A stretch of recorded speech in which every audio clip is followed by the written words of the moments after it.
రాష్ట్రంలో ఇంత దిగజారిన రాజకీయ పరిస్థితులు, దిగజారిన లా అండ్ ఆర్డర్ పరిస్థితులు, రెడ్ బుక్ పరిపాలన ఎందుకు కొనసాగనిస్తా ఉన్నారు అని చెప్పి నేను అడుగుతా ఉన్నా. ఇదే రాష్ట్రంలో మొన్నటికి మొన్న 57 చోట్ల ఎన్నికలు జరిగాయి.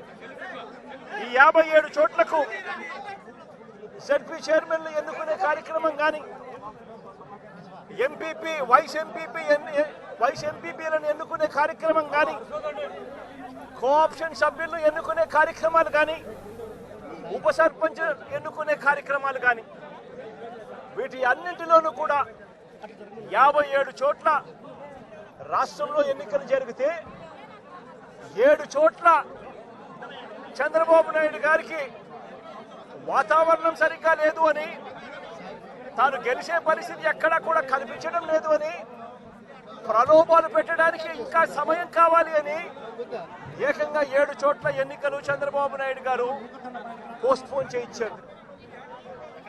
మరో 50 చోట్ల ఎన్నికలు అనివార్య పరిస్థితుల్లో, ఇక జరగక తప్పని పరిస్థితిలో, అంటే చంద్రబాబు నాయుడు గారు ఎంత భయపెట్టినా, ఎంత ప్రలోభాలు పెట్టినా కూడా ఎవరు కూడా లొంగని పరిస్థితి కనిపించిన నేపథ్యంలో ఎన్నికలు జరపక తప్పని పరిస్థితిలో జరపాల్సి వచ్చింది.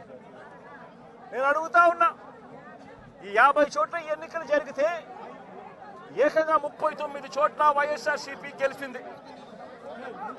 నేను అడుగుతా ఉన్నా ఇదే పెద్ద మంచి చంద్రబాబు నాయుడు గారిని, ఈ 57 చోట్లైనా కూడా చంద్రబాబు నాయుడు గారికి బలం లేదు. గెలిచిన వాళ్ళంతా వైఎస్ఆర్సీపీ సభ్యులు, వైఎస్ఆర్సీపీ బీఫామ్ మీద గెలిచిన సభ్యులు, వైఎస్ఆర్సీపీ టికెట్ మీద గెలిచిన సభ్యులు, వైఎస్ఆర్సీపీ ఫ్యాన్ గుర్తు మీద గెలిచిన సభ్యులు. మరి ఇలాంటి చోట చంద్రబాబు నాయుడు గారికి బలం లేదని తెలిసి ఎందుకు చంద్రబాబు నాయుడు గారు హింసను ప్రోత్సహిస్తూ, ప్రలోభాలను ప్రోత్సహిస్తూ, భయపెట్టిస్తూ, పోలీసులను తన దగ్గర పనిచేసే వాచ్మెన్ల కన్నా హీనంగా కూడా వాడుకుంటూ ఎందుకు చంద్రబాబు నాయుడు గారు ఇంత దిగజారిన రాజకీయాలు ఎందుకు చేస్తా ఉన్నారు చంద్రబాబు నాయుడు గారిని అడుగుతా ఉన్నా. ముఖ్యమంత్రి స్థానంలో ఉన్న వ్యక్తి ఏమవుతుందండి ఒక చోట ఎంపీపీ పదవి పోతే, ఏమవుతుందండి ఒక చోట జెడ్పీ చైర్మన్ పదవి పోతే, ఏమవుతుందండి ఒక చోట ఉప సర్పంచ్ పదవి పోతే.